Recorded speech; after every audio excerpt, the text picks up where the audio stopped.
fue clavado mi Cristo y todos mis pecados los borró mi Señor en la cruz del Gólgota. Fue clavado mi Rey y todos mis pecados los borró mi Señor.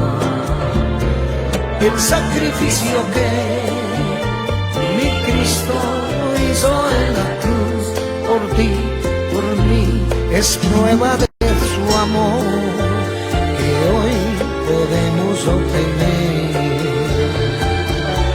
El sacrificio que mi Cristo hizo en la cruz por ti y por mí es prueba de su amor que hoy podemos obtener.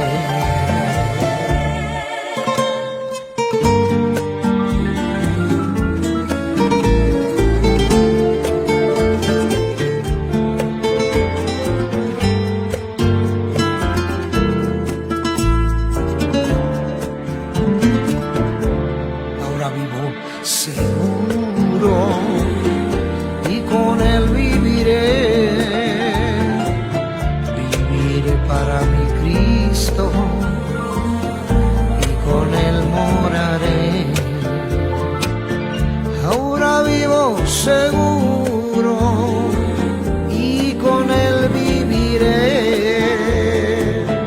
viviré para mi Cristo y con él moraré. El sacrificio que mi Cristo hizo en la cruz por ti, por mí, es prueba de su amor que hoy podemos obtener. El sacrificio que mi Cristo hizo en la cruz por ti y por mí es prueba de su amor que hoy podemos obtener.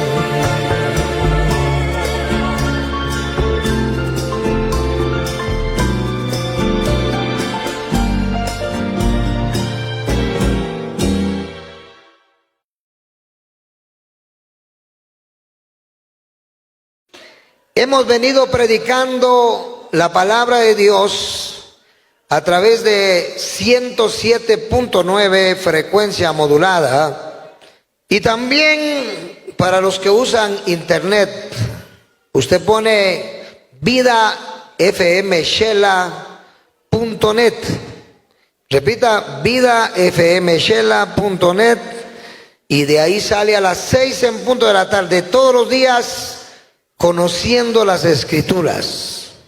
Ese es nuestro programa de todos los días y que ahora también saldrá los días sábado y domingo.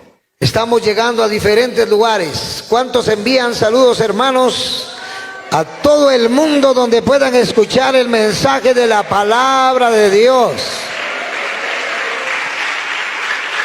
Para los que nos escuchan, estamos en el ayuno nacional donde cientos de hermanos buscan la presencia de Dios en la iglesia central Santuario Monte Sinaí de la ciudad de Quetzaltenango en Guatemala, Centroamérica. A ver, ¿pueden decir un amén todos los buscadores de Dios? ¡Amén! Reciban el saludo de nuestros hermanos y amigos de México, Estados Unidos, Chile, España, todo Centroamérica, a donde podamos llegar a través de las ondas etéreas como del internet, que es algo glorioso, donde podemos clamar y buscar la presencia del Señor para muchas personas a través de la radio. Este mensaje es un mensaje glorioso porque creemos que la palabra de Dios es la única fuente de conocimiento teológico. Por eso es necesario saber, recordando el concepto de lo que es teología. Todos los que tenemos nuestro estudio dice así: teología del griego theon, o sea Dios, y logos, ciencia o tratado.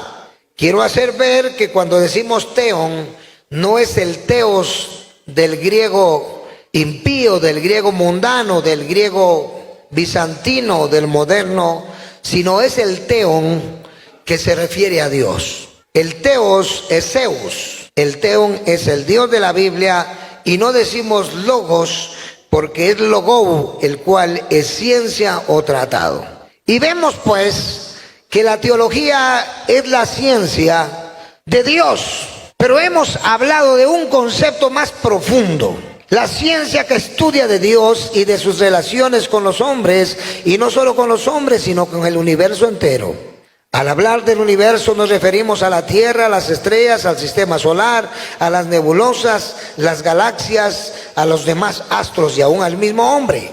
Y no solo con el universo, sino también con el multiverso, que es el lugar donde vive Dios y se refiere a la creación primigenia, es decir, los ángeles, arcángeles, querubines y serafines.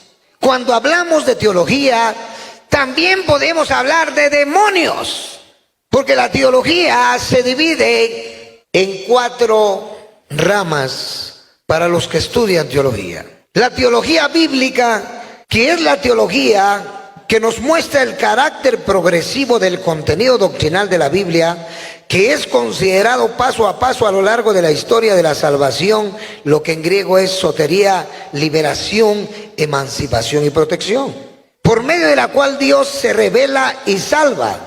Trata puntos particulares de doctrina tal y como aparecen en cada libro de la Biblia. La teología bíblica es analítica y exegética, pues existe lo que se llama distancia, la cual puede ser histórica, sociológica, lingüística y cultural. Más adelante hablaremos de la teología sistemática, que es la ciencia principal con orden específico, donde podemos hablar acerca de los demonios también. Porque debemos saber que en el universo no solo existe Dios, no solo existen los ángeles, los arcángeles, los querubines, también existe el diablo, también existen los ángeles caídos. Teología habla de esto, porque queridos hermanos, recordemos que Dios creó al hombre, creó lo que se refiere al asunto de la creación primigenia. El diablo mismo era un querubín, lo que en hebreo es querub. Había sido creado para alabanza y gloria del nombre del Creador. Nos dice la Biblia que en los días de su creación se tocaron tambores, tamboriles, flautas, trompetas, pero aquel querubín o querub, rebelde y desobediente, cayó de la gracia de Dios y se trajo del reino angelical la tercera parte de ángeles de los cielos. Entonces, teológicamente, si hablamos de demonología, vamos a hablar de la existencia de espíritus inmundos, de la existencia de demonios, pero la teología bíblica, que es la primera rama de lo que llamamos teología, que es la ciencia que estudia de Dios y de sus relaciones con los hombres, nos muestra el análisis y la exégesis. ¿Por qué razón? Porque la exégesis es aquel arte o ciencia que interpreta un texto de la manera debida y correcta. Esto es exomai, extracción. Por eso, mis queridos hermanos, el estudiar teología, amigo, tiene que ver con el entendimiento que debe tener un verdadero creyente de su relación con Dios. La exégesis en la iglesia, en la predicación del evangelio, es necesaria. ¿Por qué razón? Porque necesitamos cumplir, pero no cumplimos algo que no sabemos. No podemos llevar a la práctica algo donde no estamos convencidos. Hoy en la mañana que daba la enseñanza acerca de lo que es el vino y por qué la Biblia dice que Pablo habla con Timoteo y le dice: debes tomar un poco de vino. Y hacía la explicación, un hermano se acercó a mí hace un momento porque siempre había pensado en ese verso y no había tenido una respuesta eficiente Sin embargo, cuando hablamos de la distancia sociológica, del por qué Pablo le decía a Timoteo que debía beber vino, porque en aquella época no había esa gran gama de medicamentos que existen ahora. Antes todo era natural. Si ustedes estudiaran un poquito de los emperadores como Adriano y aún Nerón, esos hombres tuvieron médicos que los quisieron curar y sanar en el momento de la enfermedad.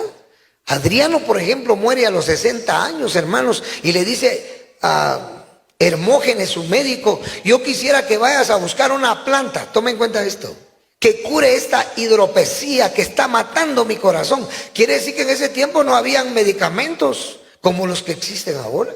Todo era natural, naturista, todo el mundo buscaba plantas y se dedicaba, como dice la teología, nos muestra la botánica, pero la gente en su estudio y su afán por querer curar se volvió curandera y hasta bruja y hechicera. Qué tremendo, ¿eh? Sin embargo, hoy, haciendo la exégesis, antes no habían medicamentos, ni siquiera existía el tipo de aceite que nosotros ingerimos cuando ayunamos. Hoy por hoy podemos entender a través de la teología bíblica que hay que hacer un análisis específico, una exégesis, una interpretación. Dígale que está a la par suya: la Biblia es la palabra de Dios, pero se tiene que interpretar para poderla enseñar. ¿Cuántos pueden decir amén? Alabado sea Dios. Existe en la teología bíblica lo que es exégesis. Pues a esto le llamamos distancia exegética, la cual puede ser histórica, sociológica, lingüística y cultural.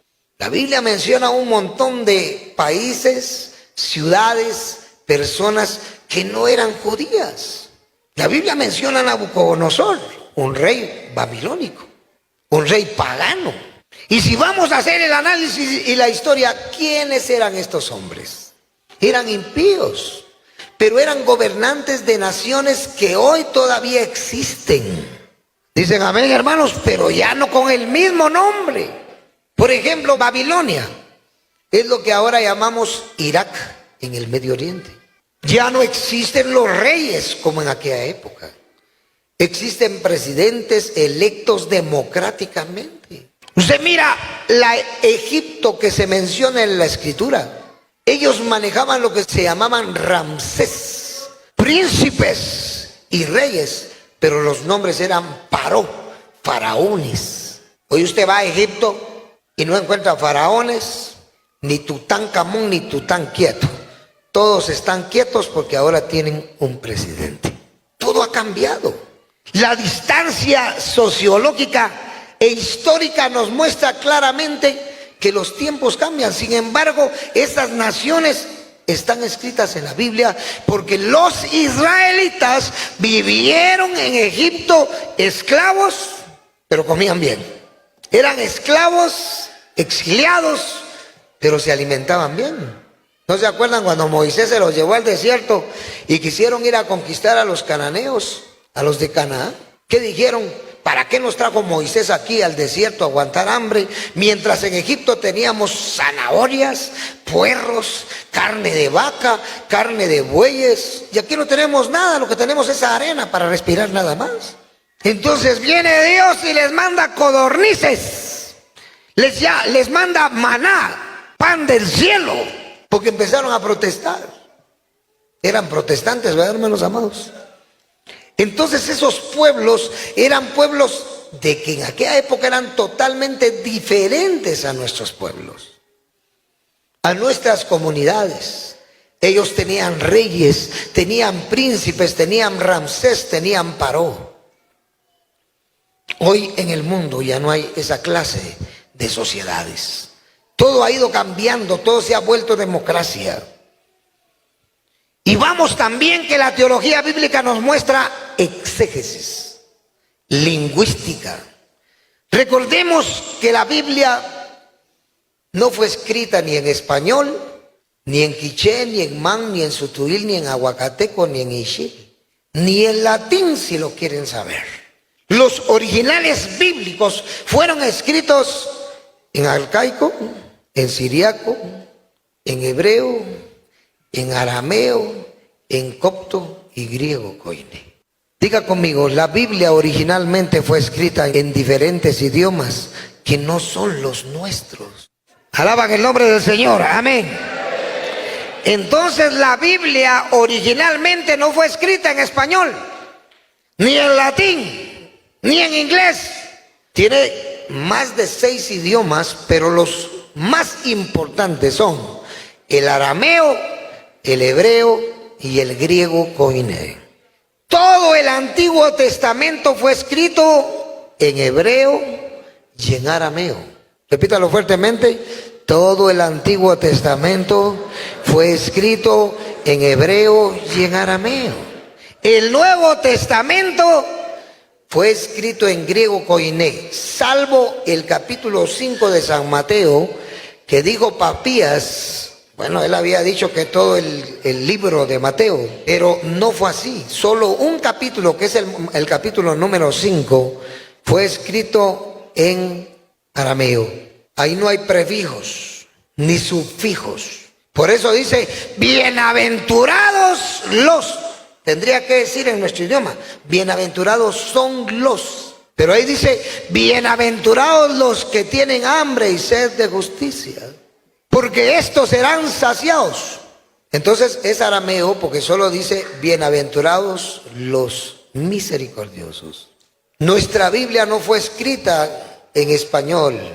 Hasta hace unos cuantos cientos de años, hombres interesados por traducir la Biblia a diferentes idiomas nos trajeron el español, la Biblia en español.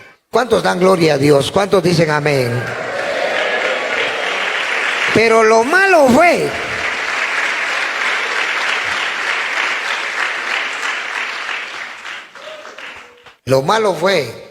que en el siglo IV se tradujo al latín, al idioma de los idólatras. Qué tremendo, imagínense ustedes.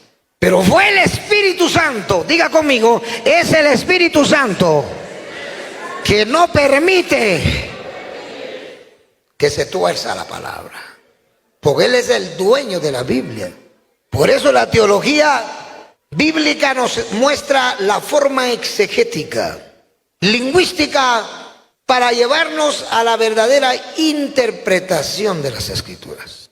Debemos entonces saber que por eso cuando hablamos de ayuno decimos nesteia, que es la palabra gloriosa.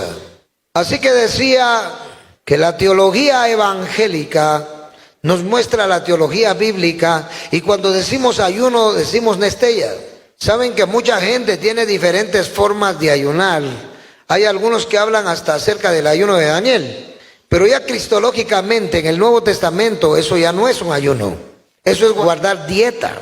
Es como cuando el médico le dice, usted está muy gordito, está hecho un tonelito, entonces usted tiene que dejar de comer y hacer dieta. Y la dieta va a ser comer solo legumbres, comer solo, ¿qué? Verdura. Y va a dejar de comer carnita asada, lechón asado, pollito dorado, y va a dejar de usar el aceite. Todas las frituras ya no las va a comer. Entonces hay mucho creyente y mucho predicador que el ayuno lo quiere tomar como una dieta. Hice el ayuno de Daniel, dice, comiendo legumbres. No, en el Nuevo Testamento vemos que la palabra nesteia significa abstinencia o abstenerse de toda clase de comidas y de alimentos, sean sólidos, líquidos, gaseosos, dulces, amargos o salados. El ayuno en el Nuevo Testamento es determinado por Jesucristo, como cuando Él se va los 40 días y 40 noches y no comió ni bebió, dice la Escritura. Como cuando Pablo ayunó los 3 días gloriosos donde no comió ni bebió. Ya el ayuno en el Nuevo Testamento, si vemos la palabra nesteia, es una palabra de distancia lingüística que nos muestra el griego koiné la verdadera forma de ayunar. Por eso, la teología bíblica considera la revelación un proceso resultado de la acción divina en el mundo y en la historia, no como un producto acabado de dicha actividad cuyo estudio pertenece a la teología sistemática.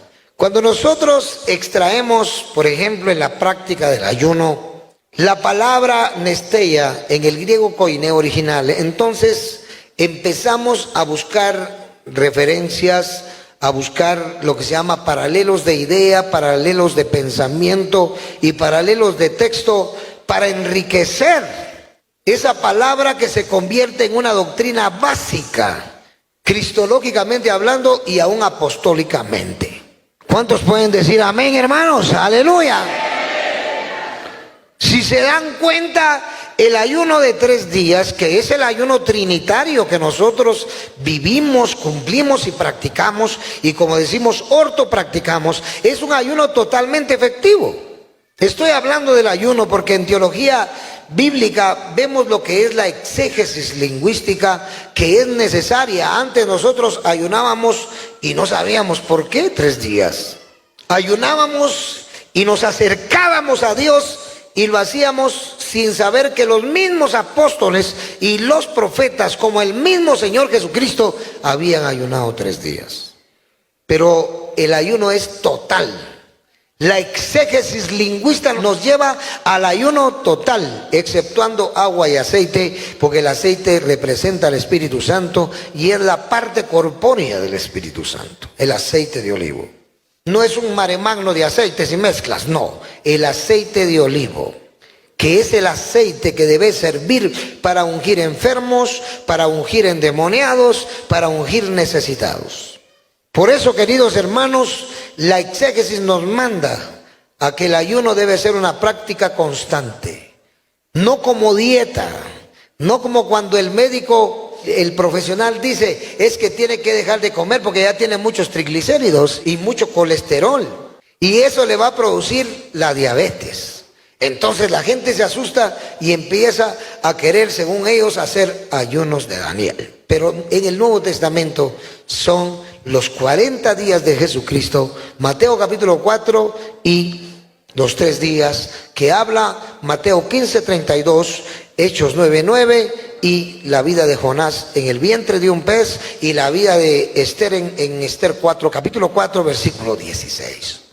Entonces ahí vemos cómo la teología bíblica nos enseña. Debemos saber que la teología sistemática es el resultado de la recopilación que hace muy cruda, muy sencillamente, la teología bíblica. Entonces la teología sistemática nos lleva a que la revelación es un todo en su carácter orgánico y estructural, como un sistema de doctrina y de moral. ¿Por qué creen que hay muchos creyentes que no entienden por qué venir al Evangelio? Que estando en el Evangelio tienen que aprender doctrina. Por eso, sin teología no hay doctrina, y sin doctrina no hay teología. Y si no hay teología y no hay doctrina, valga la redundancia, la iglesia se pierde. Ya en una oportunidad dije en mi mensaje hacia la radio y a los radioescuchas, a la gente que nos escucha lejos, ¿cuántos envían saludos a los que nos están escuchando en este mismo momento, en este mismo instante? Yo les decía que un gran pensador teológico como fue Agustín de Hipona dijo, una iglesia sin alabanza es como un árbol sin ramas, pero una iglesia sin doctrina es como un árbol sin raíces. Se seca, no produce. Es una iglesia que con el tiempo va y es probable que colapse. Eso no lo hablo por quererlo hablar, sino porque la misma historia lo dice. Cuando la iglesia en Europa se apartó de la teología bíblica de las Sagradas Escrituras que produce la palabra de Dios, empezó el descalabro social, el descalabro religioso, al extremo que el materialismo, el humanismo, el existencialismo como lo que se llama la neortodoxia de los teólogos de Europa, empezaron a hacer fracasar a la iglesia, y por último entró el racionalismo, el subjetivismo. Hoy por hoy, aquellas naciones que estaban llenas del evangelio son naciones fracasadas espiritualmente. La libertad moral ha llegado a ellos. Se han olvidado de la teología sistemática. Diga conmigo, teología sistemática. Es la revelación como un todo en su carácter orgánico y estructural, como un sistema de doctrina y de moral. Y de ello de tal manera que se nos ofrecen las grandes verdades de la revelación en forma sintética, sintetizada y no fragmentada. Recoge la totalidad de la revelación sobre cada doctrina y principio y nos ofrece el resultado completo. Porque ya la teología bíblica le entregó exegéticamente el material. ¿Cuántos alaban al Señor? Digan amén los que están despiertos todavía. Digan amén los que no están cansados de ayunar. Por eso estamos aquí. Entonces, la teología sistemática recoge la totalidad de la revelación sobre cada doctrina y principio y nos ofrece el resultado completo.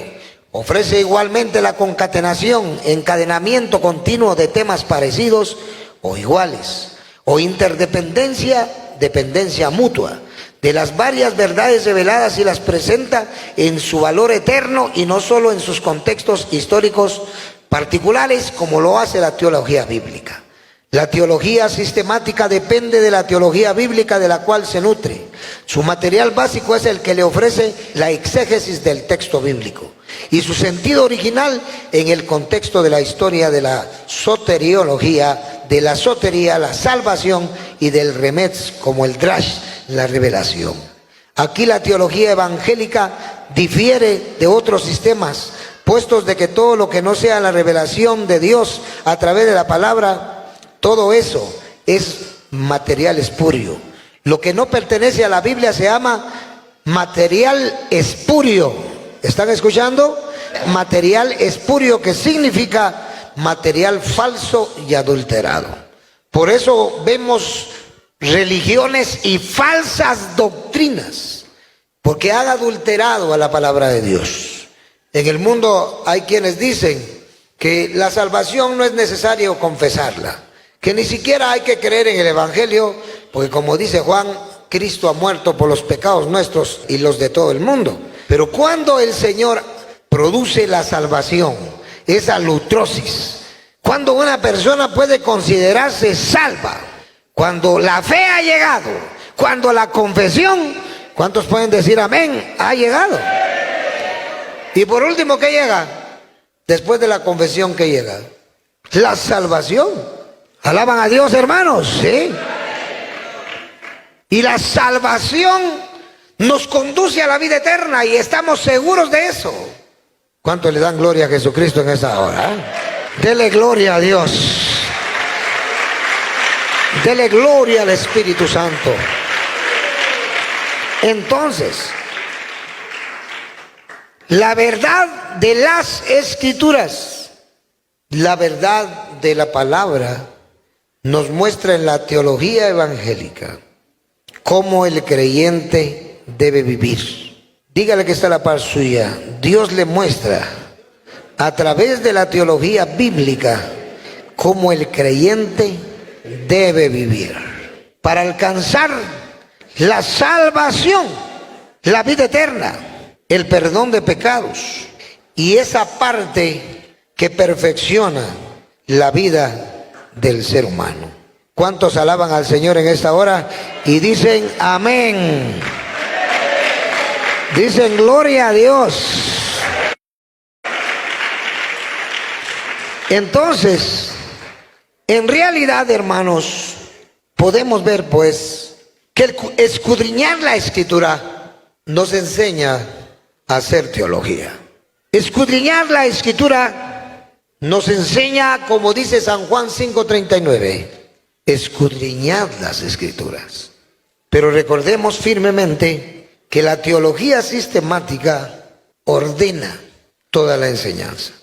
Por eso hoy por hoy somos una organización que creemos que para poder ser salvos tenemos que entrar a la teología bíblica. Porque mucha gente por falta de conocimiento teológico se tuerce. Y lo dice el mismo profeta, mi pueblo se torció. ¿Por falta de qué? De conocimiento. Por eso aquí la verdad de las Escrituras se nos da de manera viva. La Biblia no es un catecismo. Al producirse en medio de la historia concreta de los hombres, la palabra de Dios ha llegado a nosotros de forma dinámica y vivencial. ¿Para qué? Para que el creyente no se vuelva un creyente teórico, un creyente retórico, un creyente que habla y habla y habla, pero no practica. El ministro debe tener el cuidado necesario de ortopracticar la Escritura para llevar a la práctica la enseñanza dinámica y vivencial. La labor del teólogo, del ministro, es sistematizar todas estas realidades divinas, sembradas a lo largo del devenir histórico del pueblo de Israel y de todas las naciones sobre la faz de la tierra, para así poder comprender su estructura y su armonía interna. Dado que la teología sistemática no se produce en un vacío, es asimismo tributaria de la teología histórica o dogmática. Podemos ver cómo la historia llega a nuestras vidas. ¿Cuántos pueden decir amén, hermanos? Y eso se vuelve teología porque es la historia de la Escritura, es la historia de la palabra, pero también vemos la apologética y la ética. Recuerde usted que la apologética o la apología es aquella ciencia o arte que nos enseña a defender nuestras creencias, nuestra doctrina, nuestras prácticas. ¿Cuántos de ustedes son creyentes apologetas? ¿Alaban el nombre del Señor? ¿Van a defender la doctrina de Jesucristo? Con su trabajo, con su esfuerzo, con su testimonio, dando a conocer el Evangelio, defendiendo la doctrina cristológica. Ministros, ¿pueden decir amén? Entonces, cuando hablamos de ética, hablamos de aquella ética deontológica, que a través de los mandamientos, los decretos de la palabra de Dios, vamos aplicándolos en nuestras vidas. Esa es la ética deontológica, cuando se aplica a nuestras vidas cada mandamiento. Por eso estar aquí es un mandamiento. Dígale que está a la par suya. Estar aquí unidos, juntos, produciendo unidad, genotetas, es un mandamiento. Y Cristo lo pedía al Padre, porque Él decía: Padre, que ellos sean uno, como tú, Padre, en mí y yo en ti. Que sean perfectos en unidad para que crean que tú me enviaste. El apóstol San Pablo siempre abogó por la unidad, esas genotetas, no genotes, genotetas, que es la palabra griega que califica la verdadera unidad. La unidad que produce el Evangelio. ¿Cuántos pueden decir amén? ¿Están despiertos? Dicen amén, hermanos. Seguimos. Por eso el creyente debe ser un creyente ético. Valga la redundancia. El ministro debe ser un ministro ético, con ética deontológica, bíblica, teológica. Muchos han querido aplicar las éticas humanas, humanistas, carnales. Hasta los propios padres quieren imponerle éticas personales a sus hijos, creyendo que lo que le están diciendo es bueno. Sin embargo, la iglesia de Jesucristo se somete a la ética deontológica, cristológica, bíblica, teológica. ¿Cuántos le dan gloria a Dios? Amén. Ahora hay muchos que no quieren incursionar en esto, porque saben que no es fácil. No es fácil. No es fácil aplicar la ética de las Escrituras a la gente. Es ahí donde muchos creyentes se desaniman y dicen: yo mejor me voy. Ya no quiero seguir llegando. Una iglesia me quiere imponer lo que yo no quiero. Porque esa gente está sometida al pecado, a la desobediencia, al humanismo. quieren ser humanos a su manera y antojo y humanistas como les enseñaron en centros de estudios donde lo único que hablan es filosofía, humanismo, escepticismo, negación a Dios, negación de Dios. Pero aquí no negamos a Dios, vemos la gloria de Dios. ¿Cuántos ven la gloria de Dios? La Biblia dice, y vimos su gloria, no la va a ver, la está viendo. ¿Cuántos creen que han visto la gloria de Dios? Digan un amén fuerte. Yo lo he visto en mucha gente y en mí mismo. Yo he visto la gloria de Dios en cada persona que aprende teología. Hace unos días, un hermano públicamente me hace una pregunta que es capciosa. Y me dice, doctor, en la palabra aparece este género con nada sale, si no es con oración y ayuno. ¿Pero qué significa? La palabra género no aparece en los originales. Dice, esta raza de demonio. Oiga lo que dice. Él quería una respuesta y se la di. Nuestra Biblia dice, este género con nada sale, si no es con oración y ayuno. Pero el original no dice género. Dice, esta raza de demonio. Con nada puede salir, si no es con oración y ayuno. Por eso se necesita la exégesis. Por eso ya nuestros libros vienen totalmente sistematizados. Nuestra enseñanza. ¿Por qué? Porque hemos creído en la teología bíblica que produce todo el material para que se conforme, se forme, se estructure la teología sistemática. ¿Podemos dar gloria a Dios por la palabra del Señor? Por la palabra viva, por la palabra teológica de las Escrituras.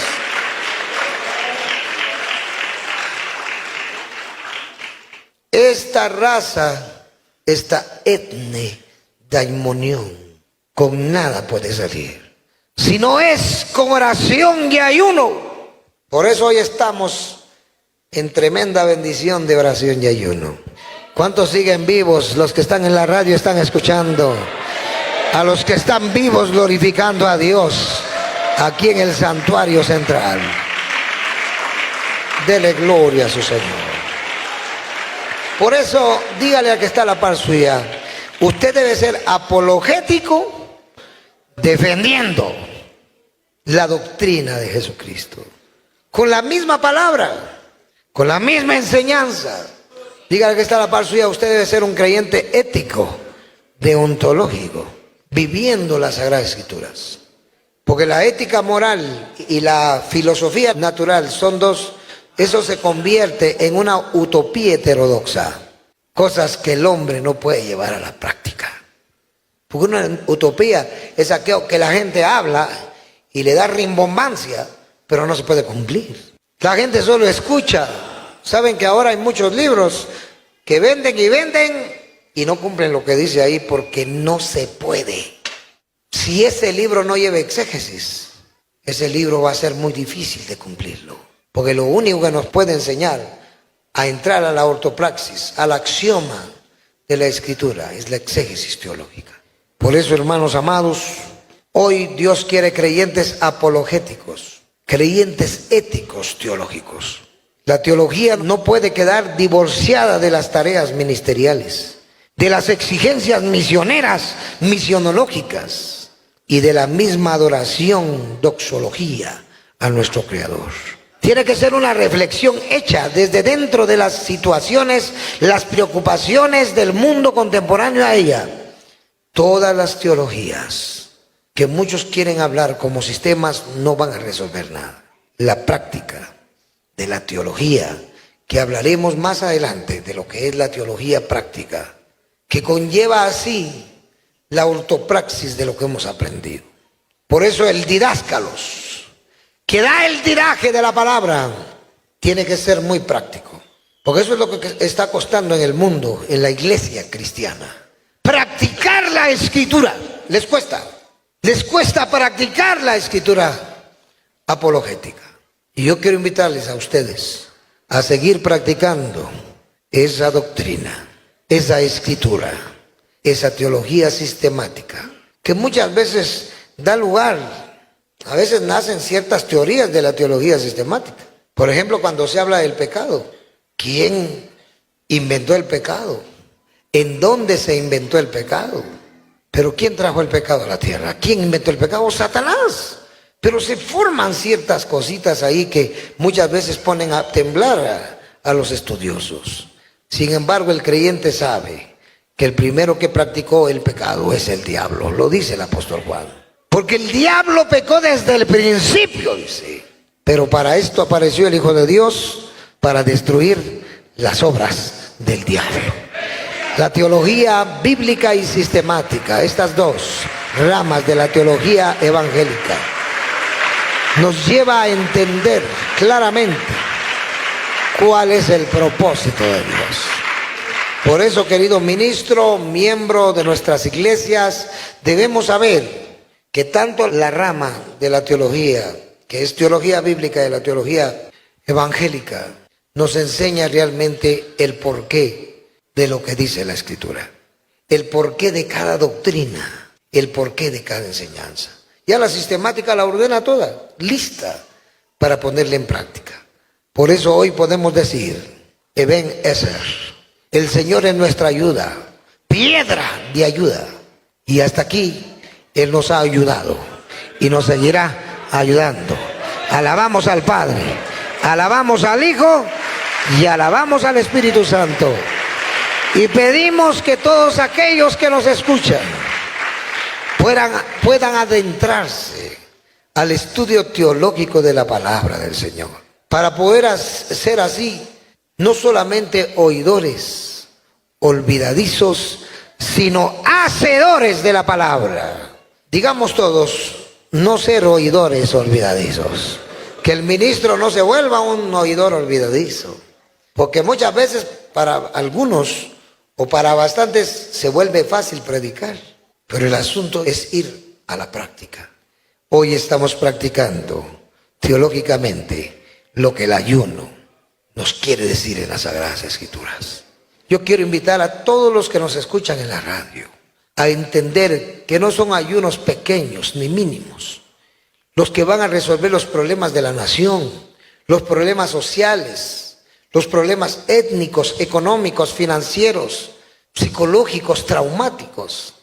Lo que va a resolver el problema en la nación o en las naciones es conocer a Dios a través de la sagrada palabra, la teología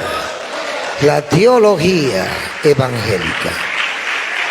Es necesario entenderlo. Es necesario que cada creyente obedezca la palabra del Señor y reciba del don de Dios. ¿Cuántos quisieran hacer una oración por los que nos escuchan en diferentes lugares? Pues oremos al Señor en esta hora y pedimos Lebrajot, Shergadol Elohim para que el conocimiento llegue a todos, y no solo a Monte Sinaí, sino a todos aquellos que necesitan vivir de manera firme, como dice el griego, cartereo, y verás la palabra de Dios. Padre, en esta hora queremos orar por aquellos que en lugares lejanos nos están escuchando, por aquellos que oyen tu palabra y que se someten a ella, pues la Biblia dice: someteos pues a Dios y resistid al diablo, al diablo, y el diablo huirá de vosotros. Te agradecemos, Señor, confiamos en la palabra de Dios, que es gloriosa y permanente, esa palabra que permanece para siempre. Señor eterno, obra a través de la Kibet Kodesh, de la Tajiera Gramata, en la vida de miles de personas que en este momento están escuchando. Oh Dios Santo, gracias. Gracias, mi Dios. Gracias, Espíritu Santo. Gracias, Padre, Hijo y Espíritu Santo. Gracias por tocar los corazones, por tocar las mentes. Y si allá lejos hay enfermos, pedimos que pongan su mano sobre el radioreceptor, el teléfono, la computadora, y reciban el milagro de Dios. Porque la Biblia dice: yo soy Jehová Elohim, tu sanador. Yo soy el dador de la sanidad. Si oyes atentamente la voz de tu Creador, de tu Dios Elohim, y abres tu corazón, tu mente, tus ideas para que yo pueda obrar, entonces yo te sanaré, dice el Señor. Esta hora, si hay personas que se están convirtiendo a Jesucristo, en el hecho del dolor, en el hecho de tristeza, de esclavitud, encarcelamiento, lo que sea, ahí tu nombre, oh Dios santo, reciba esta gente tu gloria. En el nombre de Jesucristo, tu nombre se manifieste, tu poder se manifieste para avergonzar al enemigo, para aplastar a Satanás y danos tu victoria.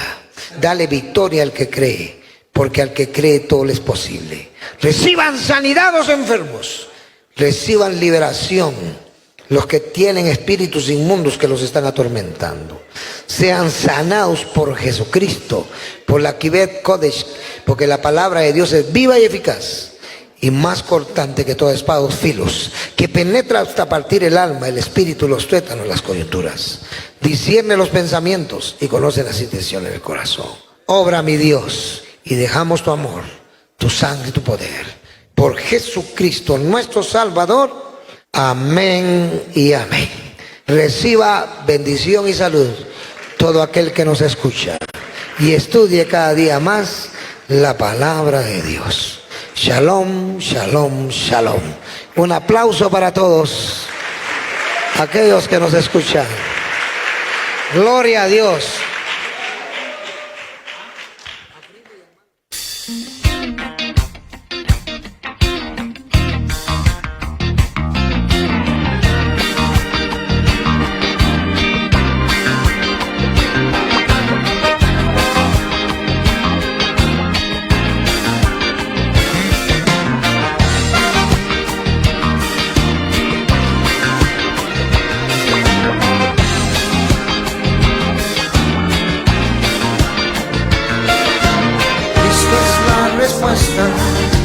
Para el mundo hoy, como Él no hay otro. Cristo es el Señor. Cristo es la respuesta para todos hoy. Aparte de mi Cristo, no hay otro Dios. Si tienes tus problemas y no haya solución, ven a Jesucristo y Él te ayudará. Si estás cansado de tanto caminar, ven hoy a mi Cristo y en Él descansarás. Oh, Cristo es la respuesta para el mundo hoy, como Él no hay otro. Cristo es el Señor. Cristo es la respuesta para todos hoy. Aparte de mi Cristo, no hay otro Dios.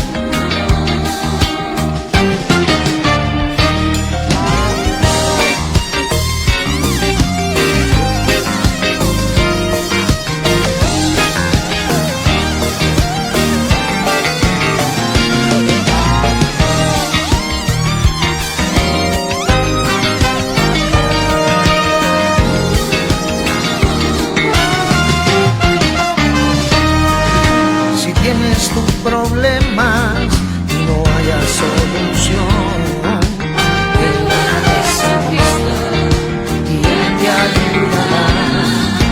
Si estás cansado de tanto caminar, ven hoy a mi Cristo y en Él descansarás. Oh, Cristo es la respuesta para el mundo hoy, como Él no hay otro.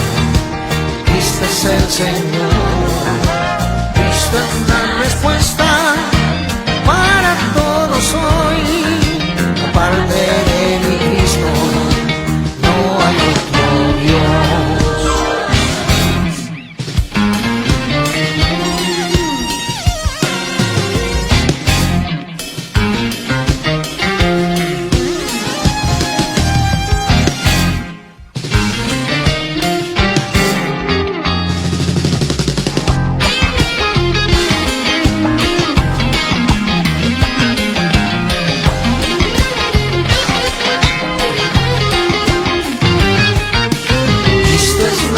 respuesta para el mundo hoy, como en la rosa. Cristo es el Señor, Cristo es la respuesta.